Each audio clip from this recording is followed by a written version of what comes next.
in 95, this is when I started coming out here to where I live right now in Las Vegas. I started coming out for this company, NWC, and they used a bunch of old school, a bunch of the wrestlers from that were in WWE but might have not be there anymore. Honky Tonk Man, Junkyard Dog, Virgil, Jim Neidhart. They regularly used a lot of those. And anyway, I was living in Georgia, and so I would see the Iron Sheik on travel, and we would be flying together, whether it was at the first stop or second at a connection in Atlanta.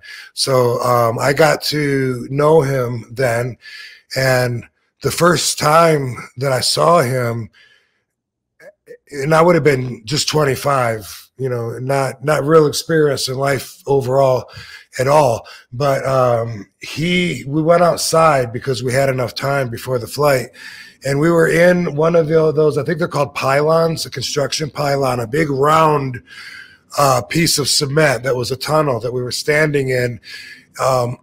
And he pulled out some weed because he said, do you smoke Pacololo or whatever he called it? Did he call it Pacololo?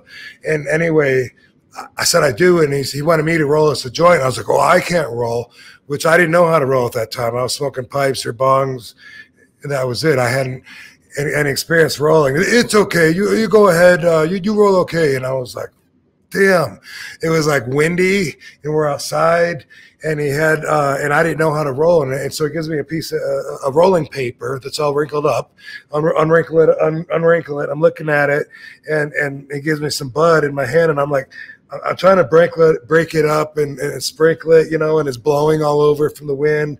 And I'm sure I rolled what probably looked like a piece of taffy in a wrapper with two twisted ends. It was definitely pregnant in the middle, and I was like, I think you should roll it. It's okay. It's okay. And so he lit it. We smoked it. However, that thing went down. And I learned one thing that I would hear him say many times over the years: everything okay in moderation. May not be the best Iron Sheik accent, but those were the words. Everything is okay in moderation. And I've heard him say that so many times.